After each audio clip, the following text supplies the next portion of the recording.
1954. A Friday afternoon. Harlem, New York City. The air was thick with summer heat and the smell of gasoline. And Bumpy Johnson was about to walk into a situation that would change everything. By the end of this story, the city would never be the same. A black sedan screeched to a stop on 135th Street. A man kicked open the back door. A child screamed. Someone shouted, "Get in the car now." Another voice replied, shaking, "She is just a kid." A gun clicked. That click was the moment of no return. The sedan vanished into traffic. For hours.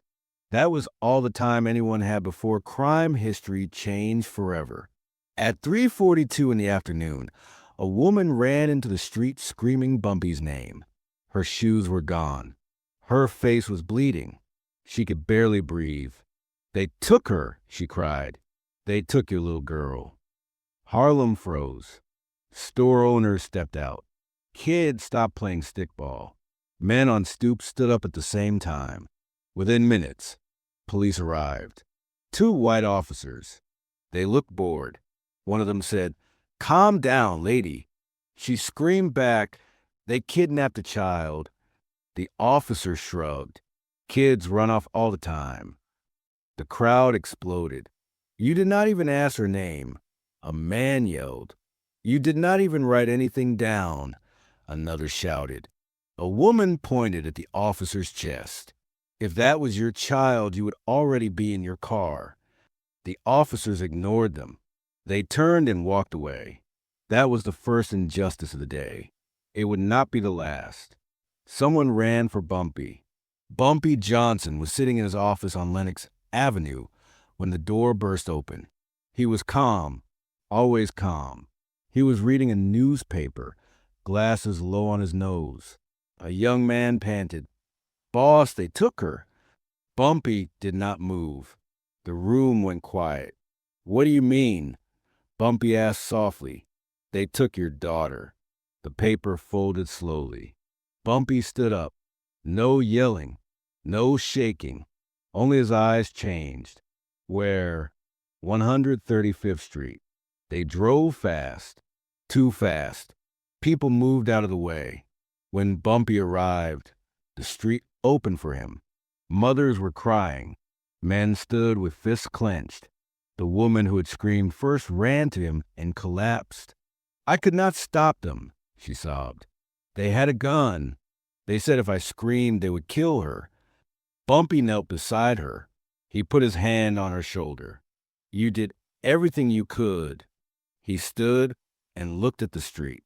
Tire marks still fresh. A dropped shoe. A small pink ribbon in the gutter.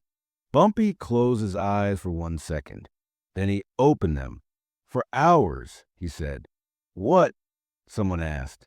"For hours," Bumpy repeated. "That is how long this city has before become something else." People did not understand yet. They would. The police came back. This time with a captain. He tried to sound important. "We will handle it," the captain said. Bumpy stared at him. "You already failed." The captain bristled. "Watch your tone." Bumpy stepped closer. His voice never rose. "You ignored a kidnapped child because she was black. If she dies, the blood is on your hands." The captain's face went pale. Bumpy turned away. He pulled his men close. "Find the car," he said. "Shut down every street," he said. "No violence unless you must," he said. "Bring me answers." The clock started. At 4:10, word came in. The sedan was last seen heading toward the river. At 4:25, a man reported a woman screaming inside a warehouse. At 4:30, the kidnappers called. They used a payphone. Their voice was low and laughing. "You want your kid alive?" The man said. "You will do what we say." "What do you want?" Bumpy replied. $200,000. No police. No tricks. For hours. The line went dead. Bumpy did not flinch. The men around him were shaking. "That is everything we have. one whispered. Bumpy looked at the wall clock. 4:31. They chose the wrong father, he said. Outside, Harlem began to change. People whispered. Windows closed. Shops locked early. The city could feel something moving. At 4:45, the police tried to stop Bumpy's cars. Bumpy got out and faced them. "This is my child," he said. "You already chose not to protect her. Now move." They did. At 5, a reporter arrived. She saw the crowd. She smelled the fear. "Something big is happening," she said to her photographer.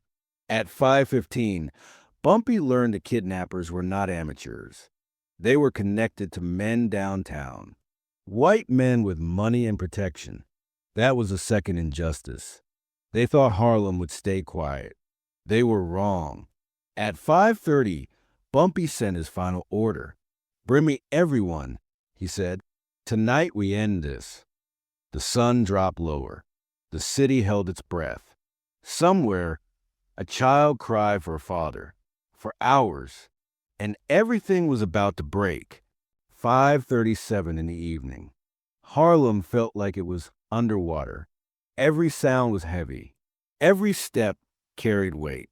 On the corner of Lenox and 135th, a group of women stood with their arms crossed tight over their chests. One of them whispered, "They took a baby right off this block." Another answered, "This city is sick." A third said, "They think it will stay quiet." The police cruisers rolled past without stopping. That silence in the law was louder than any siren. Inside Bumpy's office, the air was thick with smoke and tension. Men stood shoulder to shoulder. Every face was tight. No one spoke unless Bumpy spoke first. Bumpy watched the clock. 5:39. He pointed at a man named Elijah. "You start in the River District. Anyone who saw that car talks to you." Elijah nodded and ran. Bumpy turned to another. "Go north. Hit every garage. Every mechanic." Another ran. Bumpy's voice never changed. Calm. Clean. Dangerous. That calm was the reason people trusted him. That calm was the reason people feared him. At 5:45, the first message came back. The sedan had been seen near an old shipping warehouse on the west side. A woman had been dragged inside. The building had no power, no lights. Bumpy closed his eyes for half a second. "Move," he said. Outside, the streets followed his command. Cars shifted. Men moved. Harlem's invisible network activated. Windows cracked open. Eyes watched. 5:52.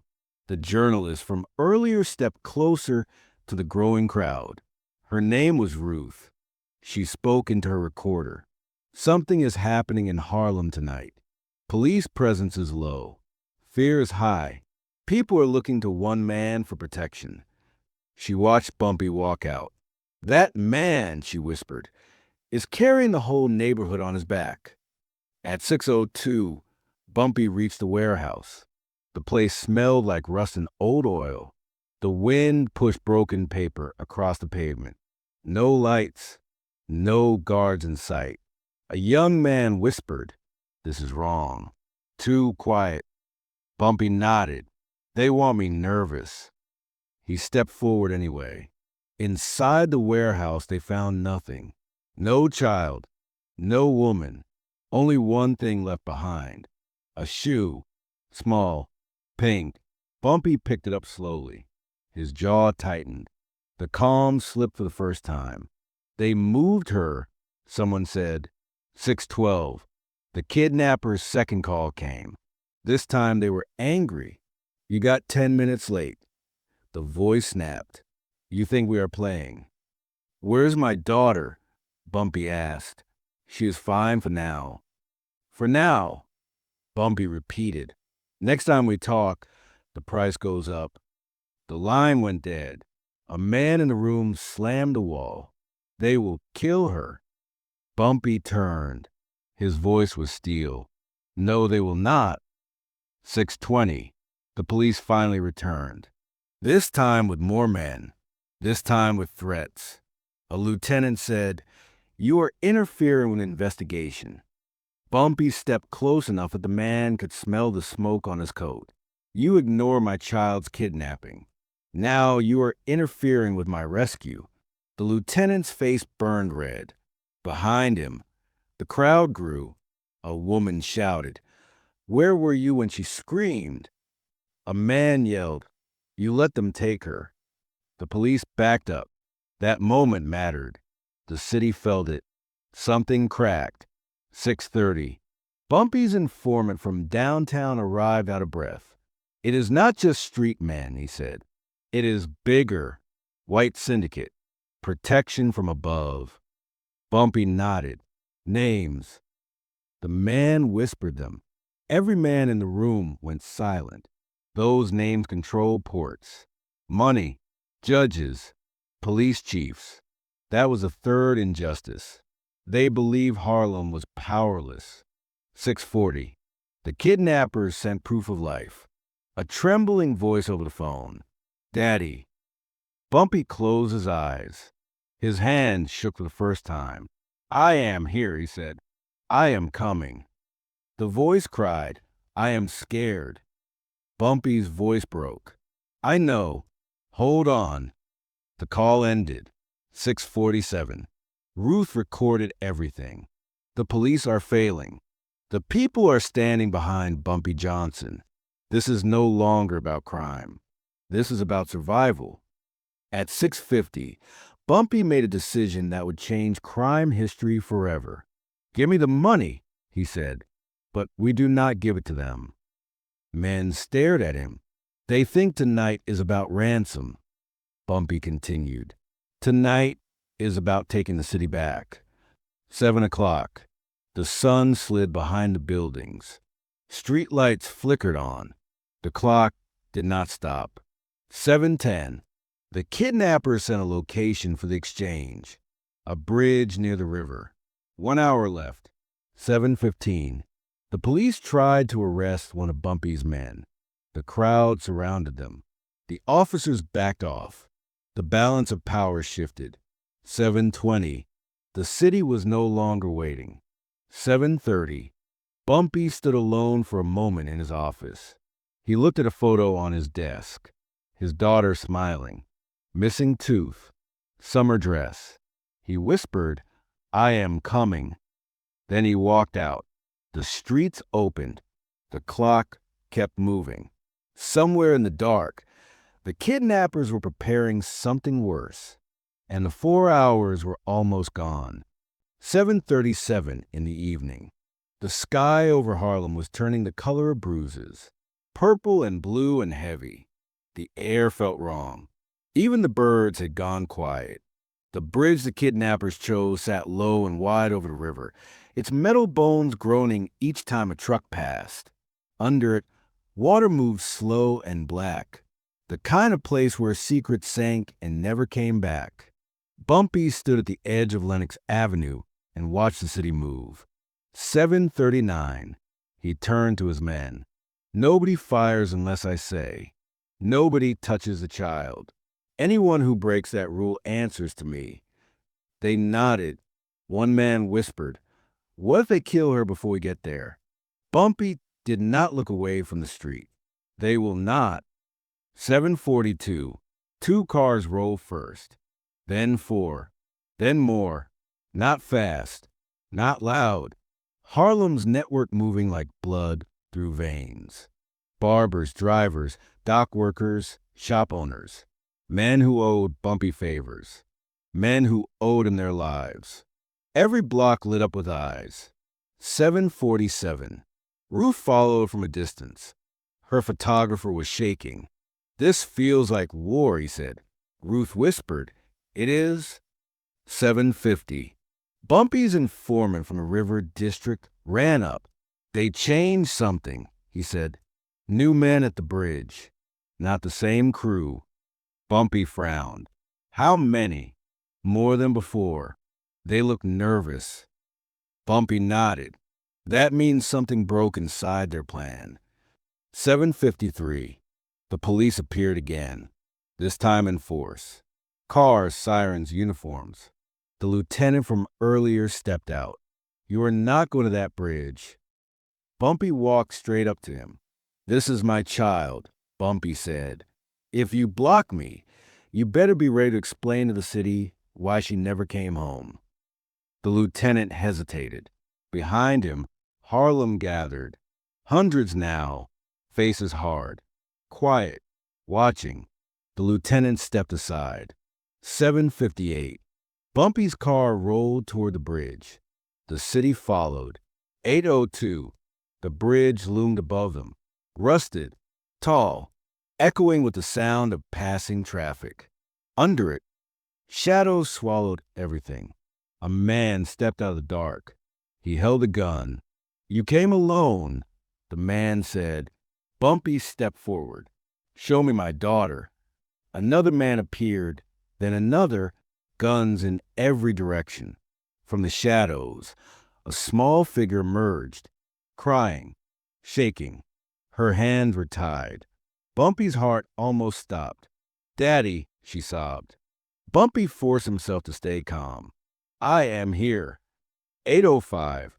The kidnapper laughed. "You got the money?" "Yes." "Where?" "Not here." The man's smile faded. "You are playing a dangerous game." Bumpy looked around. "So are you." 8:07. A sudden sound echoed on the bridge. A bottle shattered. Somewhere behind the kidnappers, men were moving. The kidnappers turned, nervous. One of them whispered, "This is wrong. He brought an army." The leader snapped, "Shut up." 8:10. Bumpy stepped closer to his daughter. The kidnapper raised a gun. "Stop," he said. Bumpy stopped. His daughter's face was wet with tears. "I am scared." Bumpy swallowed. "I know. Look at me." 8:12. The river wind howled on the bridge. The city felt like it was holding its breath. One of the kidnapper's men began shaking. "They are everywhere," he whispered. "We cannot get out." The leader's face darkened. "You promised protection." A new voice came from the shadows. Calm, cold, "You were promised lies." A tall white man stepped forward. Expensive coat, clean shoes, no fear. That was when Bumpy understood. This was bigger. This was a syndicate. 8:15. The man smiled. "You are Bumpy Johnson. You think you own Harlem." Bumpy stared at him. "I protect it." The man laughed. "Protection is expensive." 8:17. The white man leaned down near the child. She whimpered. Bumpy's voice dropped. "Do not touch her." The man ignored him. "This is business. You cost people money. This ends tonight." 8:19. One of the kidnappers broke. "I did not sign up for this," he shouted. "You said no kids hurt." The white man turned. "Sit down." The kidnapper ran. A gunshot cracked the night. The man fell. The city exploded into motion. 8:20. Men rushed. Guns raised. The river echoed with chaos. Bumpy ran for his daughter. The white man grabbed her arm. Bumpy hit him. Hard. The man fell back, shocked. 8:21. Someone screamed, "Police!" Sirens wailed from every direction. 8:22. Bumpy ripped the ropes from his daughter's wrists and pulled her into his chest. "I got you," he whispered. "I got you." She cried into his coat. 8:23. The white man staggered up, blood on his mouth. "This is not over." Bumpy looked at him. "It is for you." 8:25. The police stormed in, guns everywhere, shouting, confusion. Ruth watched from the edge. Her hands were shaking. "This city will never forget this night," she whispered into her recorder. 8:27. The kidnappers were on the ground. The white man was dragged away screaming. Bumpy held his daughter and did not let go. 8:30. The 4 hours were almost over. But the consequences were only beginning, and Harlem would never be the same again. 8:37 in the evening. The bridge was finally quiet, but the city was not. Police lights painted the water red and blue. The wind carried the smell of gun smoke and river rot. Bumpy sat in the back of a car with his daughter wrapped in his coat. She had stopped crying, but her hands would not stop shaking. "You are safe," he whispered. "I will not let them touch you again." She nodded, but did not let go of his sleeve. Across the street, the white man who had stepped from the shadows was shoved into a police car. His face was twisted with hate. He locked eyes with Bumpy through the glass. "This ends in blood," the man mouthed. Bumpy did not blink. 8:45. Ruth pushed through the crowd with her recorder. "The city has just witnessed something they were never meant to see," she whispered. "A crime syndicate exposed. A child returned. A man standing between his people and the world." She watched the police move fast now. Too fast, like they were cleaning a mess they did not want anyone to study. 8:50. The lieutenant from earlier approached Bumpy. His voice was stiff. "We will take it from here." Bumpy looked up slowly. "No, you will answer." The lieutenant frowned. "Excuse me. You ignored a kidnapping. You blocked my search. You protected men who use a child as leverage. You will answer." The lieutenant glanced around at the watching crowd. He lowered his voice. "This is bigger than you." Bumpy stood, still holding his daughter. "No, it is not." 8:55. The white man in the car began yelling. "You think you won. You think Harlem belongs to you. You have no idea what you started." The police slammed the door. 8:57. One of Bumpy's men pulled him aside. "The kidnapper who ran. He is alive. He is talking." Bumpy nodded. "Where?" "Old meat warehouse on the river." "He is hiding." Bumpy's jaw tightened. "I am going." The man hesitated. "Your daughter." Bumpy looked down. She was staring at him with wide eyes. "I am not leaving you," he said. She shook her head. "You have to stop them." Bumpy knelt in front of her. "I will come back." 9:03. They drove to the warehouse. The building was colder inside than the street. Hanging hooks. Old bloodstains. A single man crouched behind crates. His face was pale. His hands were shaking so hard he could not hold the gun. Bumpy stepped forward. "It is over," Bumpy said. The man dropped the gun and fell to his knees. "They lied. They said the girl was just a scare tactic. I did not know it would be like this." Bumpy's voice was calm. "Tell me everything." The man swallowed. "The syndicate wanted leverage. Harlem is changing. They wanted control back. They thought taking your child would break you." Bumpy's eyes hardened. "They said the police would look the other way." The man continued. "They paid them. They promised protection. That was the fourth injustice." 9:15. The man gave names. Bankers, judges, 2 police captains, 1 city official. Bumpy listened without blinking. Outside, the wind picked up. 9:20. Ruth stood in the doorway, recording every word. Her face was pale. "The city is rotting from the top," she whispered. 9:25. The police arrived again, faster this time. Too fast. A captain stepped in. "This man is coming with us." Bumpy moved between them. "He is staying." The captain's hand twitched near his gun. "This is not your call." Bumpy leaned close. "It became my call when you sold a child." The room went silent. The captain's face went white. 9:30. The man began crying. "They will kill me." Bumpy answered, "Not if I stand." The police hesitated. Outside, Harlem had followed. Hundreds of people now, watching the warehouse. 9:35. The captain backed down. The man collapsed in relief. 9:40. Bumpy walked out into the crowd. They made space for him. He raised his hand. They used the child to control us, he said. They paid the law to stay silent. This end tonight. The crowd answered with one voice. No more. 9:45. Sirens echoed in the distance. News trucks arrived. Cameras. Lights. The city was awake. 9:50. The white man at the station refused to talk. He laughed when they mentioned Bumpy. He does not know how this works, he said. I do. 10:02. Ruth's report hit the radio. Harlem is standing up tonight.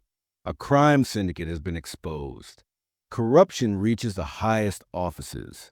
A father stood between his child and a city that failed her. 10:10. Phones began ringing in city offices. Politicians panicked. Police chiefs argued. The balance of power was tilting. 10:20. Bumpy returned to his office. His daughter was sleeping on the couch. He watched her breathe. A man whispered, "They're scared now." Bumpy nodded. They should be. 10:30. The white man's lawyer arrived at the station. Expensive. Smiling. But the crowd outside would not move. 10:40. A judge refused bail. 10:50. The white man's smile disappeared. 11. The city was changing. Bumpy sat beside his daughter and held her hand. This night was not finished. The real war had just begun. 11:07 at night. Harlem did not sleep. It watched. Rain began falling slow and cold, turning the streets into mirrors. The crowd outside the station grew instead of shrinking. Mothers with coats over their children. Old men leaning on canes. Young men with jaws tight. Everyone waiting for the same thing. Justice. Inside Bumpy's office, the air was thick. Smoke. Coffee. Fear. Bumpy stood at the window and looked down at the street. His daughter was still sleeping on the couch. Every few seconds, he looked back at her just to be sure. A man rushed in. They are calling a meeting downtown. Judges, bankmen, police chiefs. Bumpy nodded. They are trying to close the door. Another man said, "The white man at the station wants to make a deal." Bumpy's eyes narrowed. With who? Anyone who will listen. 11:15. Ruth arrived with a recorder and notebook. Her hair was soaked from the rain. "The city is turning on them," she said, "but they are trying to bury it." Bumpy looked at her. "Then do not let them." She nodded. "I will not." 11:20. The phone rang. Bumpy answered. The voice was calm, powerful, familiar to anyone who controlled things. "Mr. Johnson," the voice said, "we should talk." Bumpy said, "You should come to Harlem." A pause. "That would not be wise." Bumpy answered, "Nothing about tonight is wise." 11:25. The voice tried again. "There are ways to make this go away. Your daughter is safe. That is what matters." Bumpy's voice dropped. "You use my child to threaten the city. You do not get to decide what matters." The line went dead. 11:30. A new message arrived from the syndicate. This time not by phone. A man delivered it in person. He was shaking. "They say if you do not stop this," he said, "they will make Harlem burn." Bumpy stood. They already tried. 11:35. The police chief called a press meeting.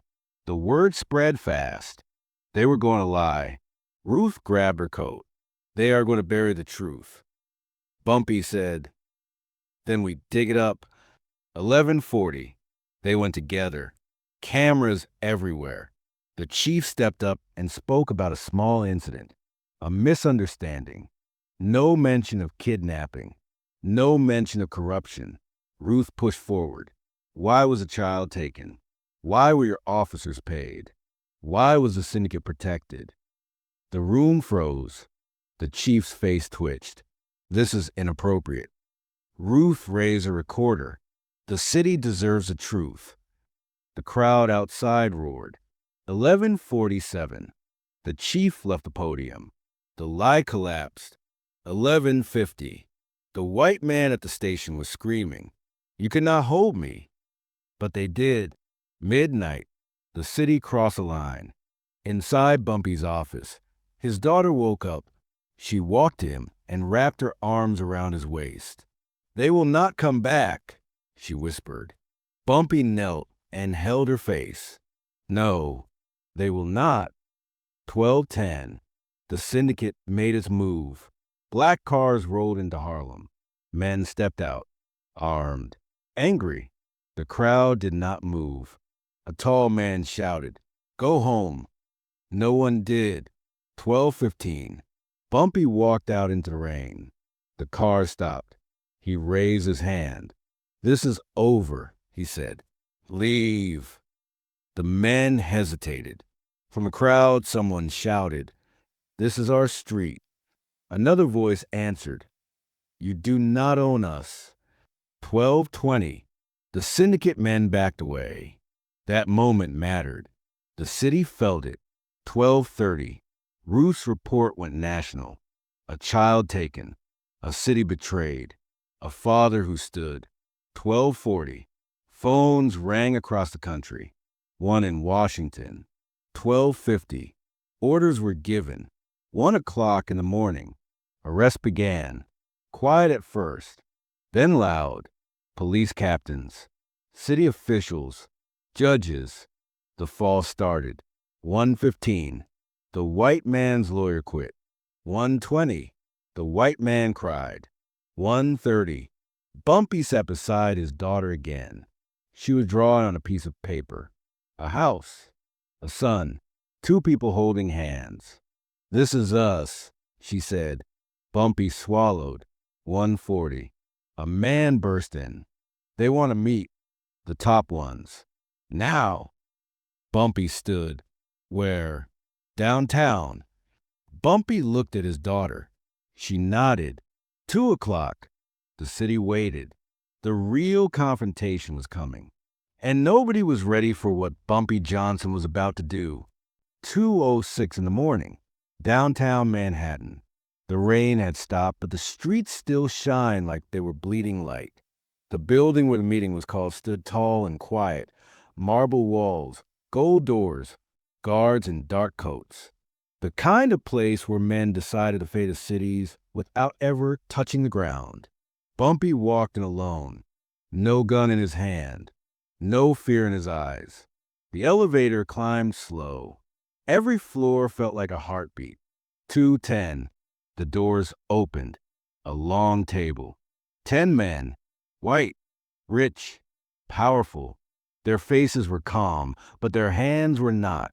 The man who spoke first had silver hair and a voice trained by years of control. "Mr. Johnson." "Sit." Bumpy did not sit. "You used my child," Bumpy said. "Now you will listen." The silver man smiled. "We are trying to fix a situation that got out of hand." Bumpy's voice was steady. "You created the situation." 2:15. Another man leaned forward. "You think tonight changed things?" Bumpy nodded. "It did." They laughed. The silver man said, "Harlem is a neighborhood. We are the city." Bumpy stepped closer to the table. "Then tonight," he said, "the neighborhood became the city." 2:18. One of the men snapped. "You are out of your depth." Bumpy's eyes locked on him. "You are out of time." Silence spread through the room. 2:20. A guard rushed in and whispered into the silver man's ear. His face changed. "What?" the silver man said sharply. "Federal agents are downstairs," the guard whispered. "With warrants." The table erupted. 2:22. The silver man turned to Bumpy. "What did you do?" Bumpy answered, "I told the truth." 2:23. The doors burst open. Agents flooded the room.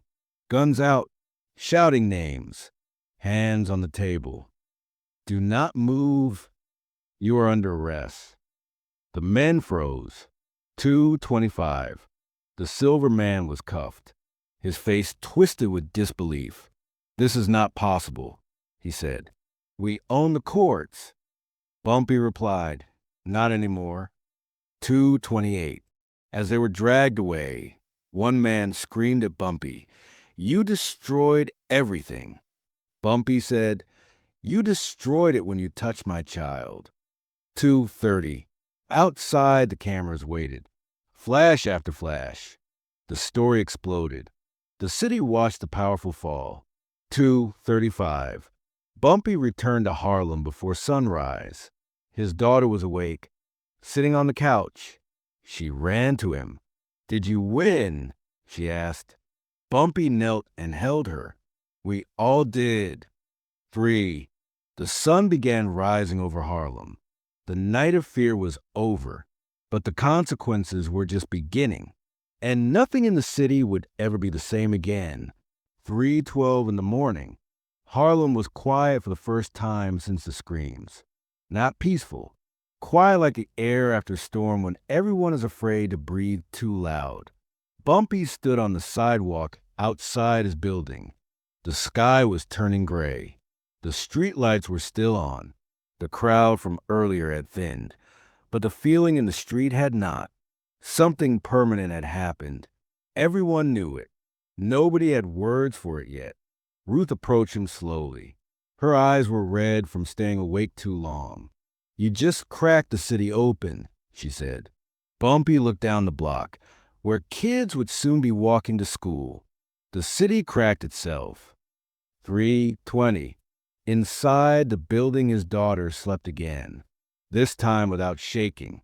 Bumpy watched her chest rise and fall. A man whispered from the doorway. They are arresting more of them. Judges, bank men, a police commissioner. Bumpy nodded. Good. 3:30. At the station, the white man finally broke. They promised me protection, he shouted. They said I was untouchable. An agent leaned in. Everyone bleeds. 3:40. The story spread across the country. A child kidnapped. A crime syndicate exposed. Harlem stood up. A father forced a fall of giants. 4. The first newspaper hit the street before sunrise. The headline was simple. Harlem fights back.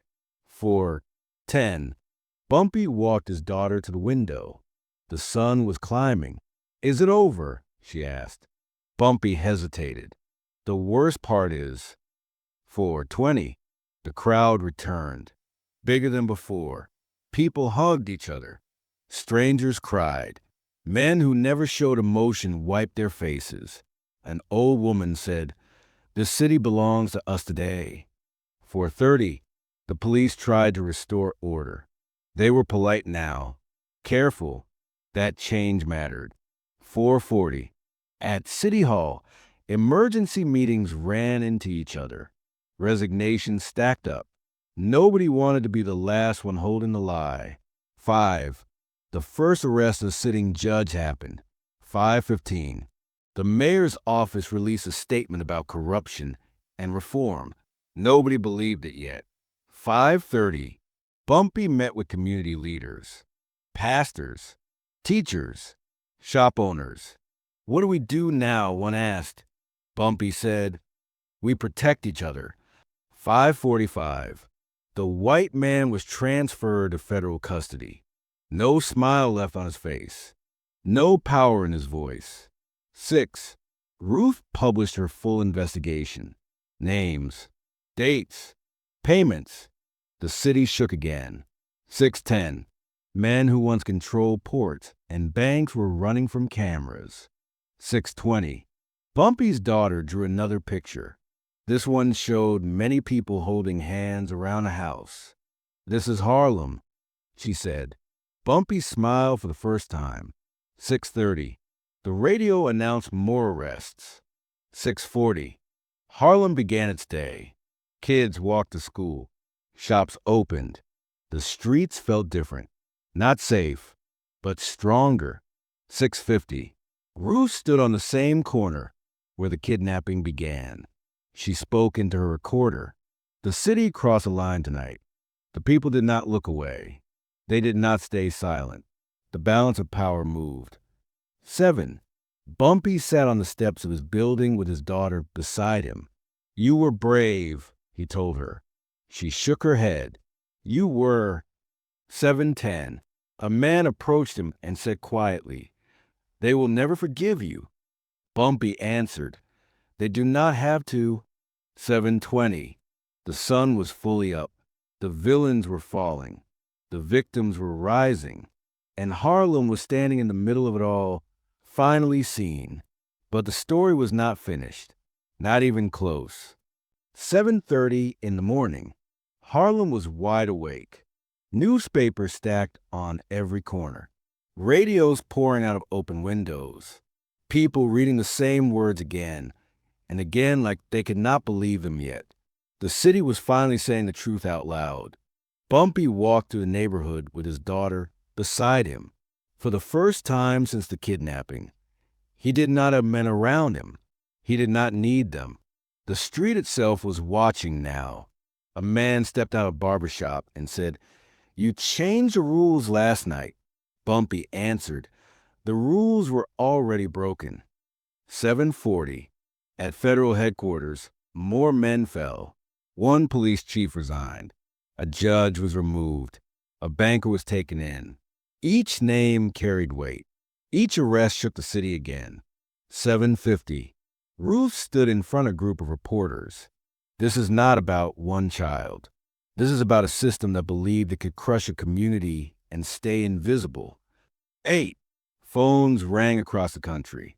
Congress asked questions. Investigators arrived. The walls were closing in. 8:10. At the station, the white man finally stopped fighting. He stared at the floor. "I thought we owned the world," he whispered. An agent replied, "You never own the people." 8:20. In Harlem, the mood shifted from fear to something else. Pride. Quiet pride. An old man on the corner said, "I lived my whole life waiting for this morning." 8:30. Bumpy met with community leaders again. This time there was no panic, only planning. "We protect our children," Bumpy said. "We watch our streets. We never give them this power again." They nodded. 8:45.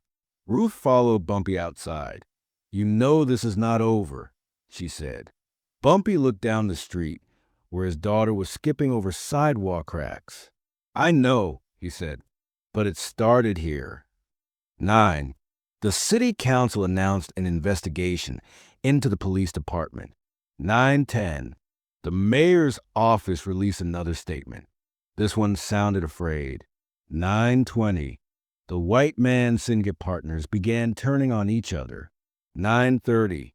One of Bumpy's men approached him quietly. "They are leaving town." Bumpy answered, "Good." 9:40. The power structure that ruled the city for decades was collapsing in real time. 10. Harlem breathed, not because everything was fixed, but because for the first time, the city had chosen who it belonged to, and the people were not giving it back. Yet the deepest change was still coming. 10:30 in the morning. Sunlight poured over Harlem like something had been lifted from the sky. Bumpy sat on the stoop with his daughter beside him. She was eating an apple. He was watching the street. People passed and nodded. Some stopped just to say thank you. Some said nothing, but looked at him like they finally saw him. A man from the block said, "You change how this city breathes."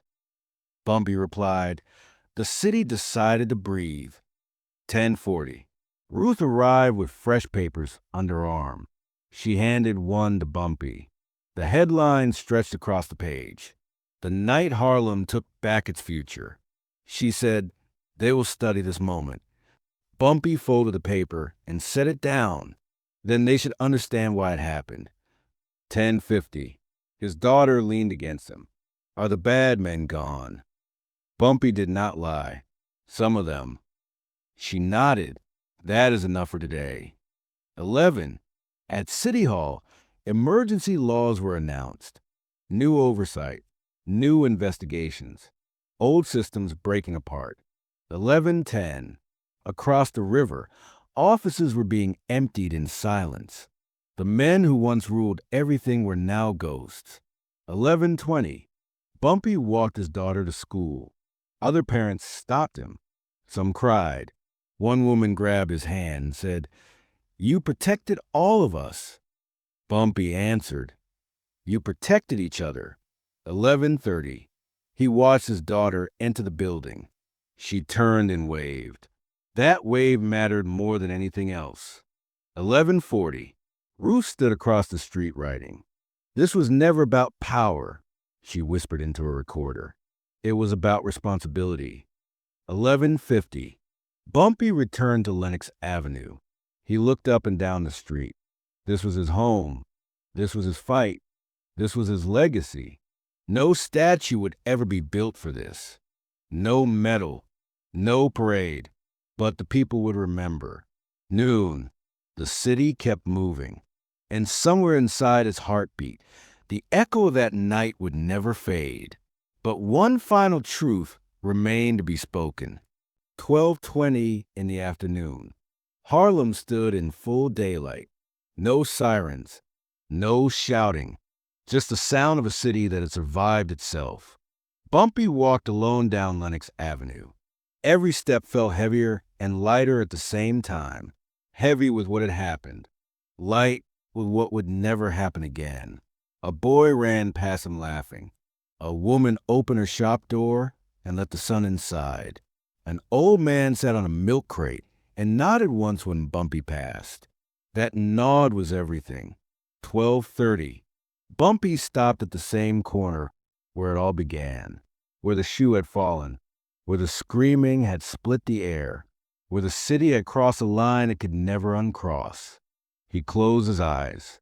For the first time since that afternoon, his hand stopped shaking. 12:40. Ruth approached quietly. "It is over," she said. Bumpy shook his head. "It is different." She smiled. "That is better." 12:50. His daughter came running down the block from school. She jumped into his arms like nothing in the world could ever take her again. "Can we get ice cream?" she asked. Bumpy laughed. A real laugh. The first in days. "One scoop," he said. "One big scoop," she corrected. He nodded. "Two." "One." They sat on a bench with melting cones and sticky fingers. She told him about her class, about a drawing she made of him standing in front of a house with many people behind him. "That is you," she said. "You stood there." Bumpy swallowed. "No, we all did." 1:10. Across the city, men who once ruled everything sat in rooms without windows. Across the city, people who had been invisible finally felt seen. Across the city, the old order did not exist anymore. Not because of a gun, not because of money, but because a father refused to kneel. 1:20. Bumpy looked at his daughter. "You know why this matters," he said. She nodded slowly. "So nobody takes kids again." He smiled. "So nobody takes anyone again." 1:30. The wind moved through Harlem. Soft, warm, carrying something new. Hope. This was not the end of crime. This was not the end of struggle. This was not the end of the world's cruelty. But it was the moment the city learned it did not belong to its monsters. It belonged to its people. And that is the kind of history that never dies. If this story moved you, if you felt that night, if you believe cities change when people refuse to look away, then this channel is for you. Subscribe so you never miss the next story we uncover together. Comment the word Harlem if you believe this world still needs protectors. Because stories like this are not just history. They are instructions.